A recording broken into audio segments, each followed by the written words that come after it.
Hey everybody, I am super excited today because I was asked to be a part of Neat and Tangle's birthday celebration.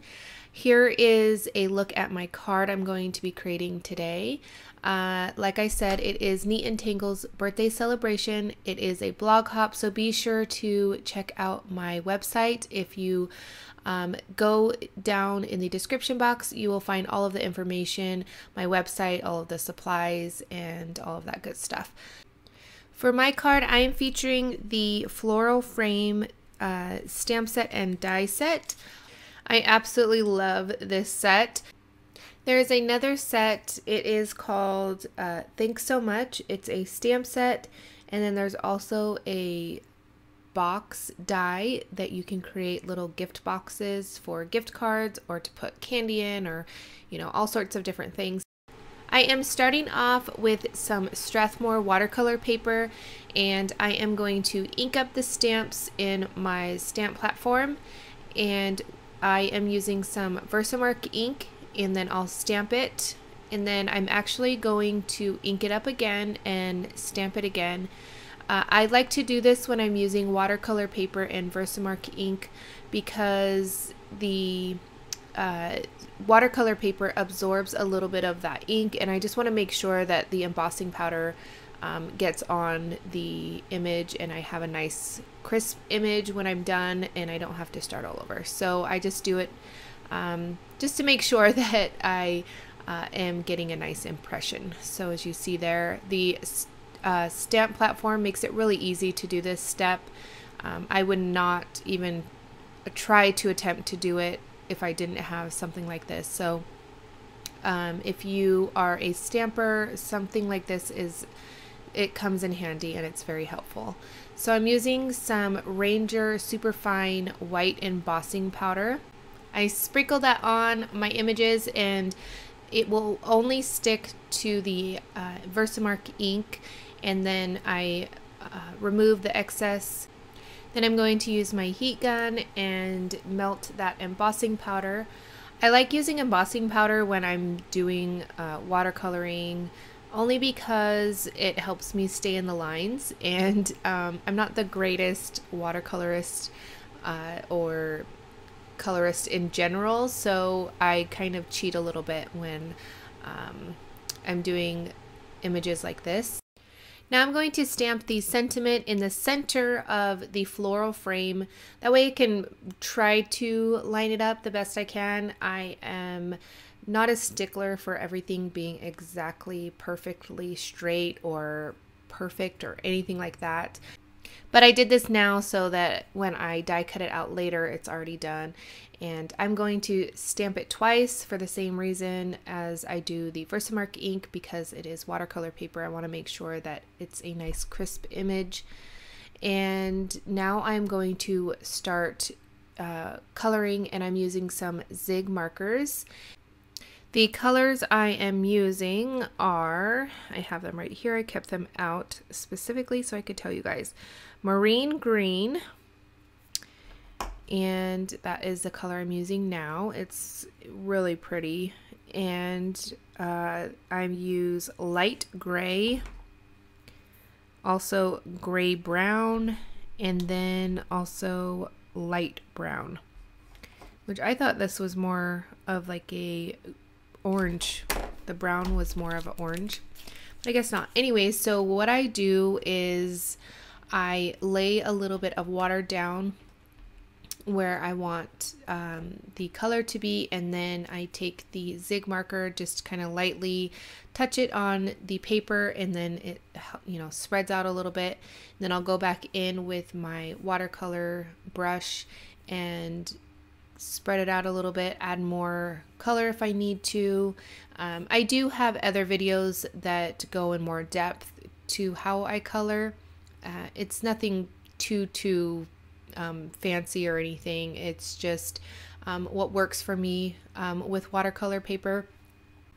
I struggled a lot using my Zigs with watercolor paper, so I had to play around a little bit, and what works for me is, like I said, I lay down the color, or the water, I'm sorry, and then I just dab the marker on where I put the water, and then I'll take my watercolor brush and kind of pounce it on, not use circular motions or strokes when I am blending out the color. That really helps me. And I also do that when I use the Bristol smooth cardstock. That helps a ton. And I know some people struggle. They have expressed to me that they struggle using the zig markers. So if you do struggle, try that, pouncing instead of circular motions or using you know, traditional like stroke marks like a watercolor brush. It definitely helps me when I'm doing my coloring, because I am not great at coloring at all. Well, I do enough to get the job done, but I am so blown away by so many people in the crafty community that just their images are just amazing, and I wish I could color like that. Anyway, so I am moving on to the floral frame. I do color quite a few flowers and the leaves, but I didn't want to bore you with coloring them all. So I am now coloring the floral frame. The frame is really cool. It's like a geometric shape almost, and then it has some leaves and some little berries and a couple little flowers here and there. It's really neat. So I need to chew up some time a little bit, so I'm going to tell you guys that I'm kind of working around my kids today. And you know, if you have followed me for a long time, you know my husband works from home. If the voiceover is a little choppy, that's why. And this week is the last week of summer vacation. I'm really sad. I love having them home. We go camping, we go swimming, we play games, we just kind of be lazy, and it's just, I have a lot of fun with them when they're home. And Abby will be going into 2nd grade this year, and Mateo is off to middle school. I just can't believe that I have a middle schooler. He's going into 6th grade. Middle school here is 6th through 8th grade, and he will actually be riding the bus this year a few times. We're going to try our hardest to take him to school and pick him up. But anyways, I can't believe that he's off to middle school. So I'm trying to chew up some time while I finish coloring, so I don't have to bore you guys with music, unless my talking is more boring. Anyways, so yeah, he has a 6th grade boot camp coming up, and he will be able to practice his locker combination, meet his teachers, all of that fun stuff. So I'm really excited. A lot of people say that their kids love middle school, and the middle school here is wonderful. So Abby is a little bit sad that her brother isn't going to be there with her anymore, but she does have a cousin going into kindergarten, so that's fun. All right, so I am going to die cut all of my flowers and the frame and everything out. I use a Spellbinders Platinum 6 die cut machine. I love this thing because you can fold it up and put it away, and it tucks away nicely when I'm not using it. So I needed a little bit more interest in the background of my card for, you know, my card base. So I'm taking a stencil and some Distress Oxide ink in Hickory Smoke, and I'm just, like I said, just going to create a little bit extra interest for the card. Nothing too fancy or anything. I just didn't want it to be totally gray in the background. I wanted a little bit of shape in the background, and see there, that's it. Super simple. And then I'm gonna go over it just to give it a little bit more color. And I did the gray to tie in with the leaves because I wanted the blue and the orange color to stand out a little bit more. All right, so that is done.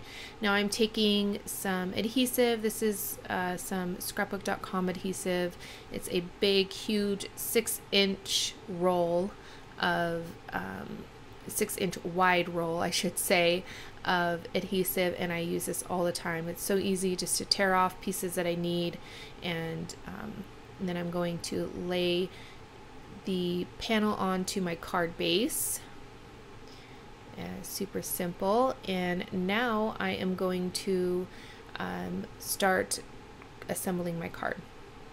All right, I feel I'm like super choppy in this video, and I apologize. I just trying to get it done so my kids don't start complaining that they're bored, you know.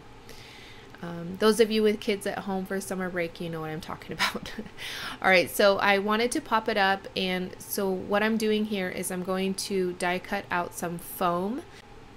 That way the frame is really sturdy on the card. And I'm taking some Tonic adhesive and just adding it to the watercolor paper or the frame, and then I'll add it to the foam. And I did have to cut a little piece off of the foam, but other than that, it worked perfectly fine and exactly how I wanted it. Alright, so now I'm taking that same adhesive and I'm going to lay the sentiment piece onto the card flat, but I'm going to try to make sure to kind of line it up a little bit. Like I said in the beginning, I am not the greatest at, you know, getting everything perfect. I try, but I'm not a perfectionist. So I line that up, and then I'm going to varnish it on there to make sure that it's nice and flat. And now I'm going to take some distress spray in Picket Fence, and I just splatter some on. I love adding splatters to all of my projects, and I do mostly mixed media projects like mixed media canvases, scrapbook pages, that sort of thing. But I love incorporating little touches of mixed media into my card making. Alright, so I am now putting the frame, and the gray seems pretty light on in the video, but in person it's not as light. But anyway, so now I'm just going to start layering all of these flowers here and there. I don't pop them up at all. I just layer them straight onto the frame. Alright, so I added a few flowers on the upper left and then onto the bottom right, and I really love how this looks. The floral frame is super cool. I love how it's not a perfect like square or circle or oval or anything like that. It's like I said, it's got like geometric lines, and it's really neat. So I'm going to finish up putting the flowers onto the card, and then I do put some on the card base itself underneath the frame, and then that way it kind of gives the card a little bit more dimension and interest. And I'm going to start adding some of the leaves, and I am speeding this up quite a bit because I don't honestly have too much to explain for this portion of the card, but I did want to add it. And so now I'm going to add some of the sequins. I love these, and I add them just kind of here and there. And this is a jewel picker. I got it off of Amazon. I believe it's the brand is Marvy, I think. And I'm using the Tonic adhesive to adhere them down. When I started using the sequins, I was struggling a bit putting them on my cards, but after getting the jewel picker, it changed everything. I love using it. So I think that's going to complete my card. If you stuck around for the whole video, thank you so much. I know it's a little bit choppy and all over the place, but I want to thank you guys so much for watching. Here's another look at my card. Be sure to check out my website, and I want to thank you guys again. Here's a couple more videos you might enjoy. Please leave me a comment down below, give this video a thumbs up, and don't forget to hit that subscribe button, and I will catch you guys later. Bye.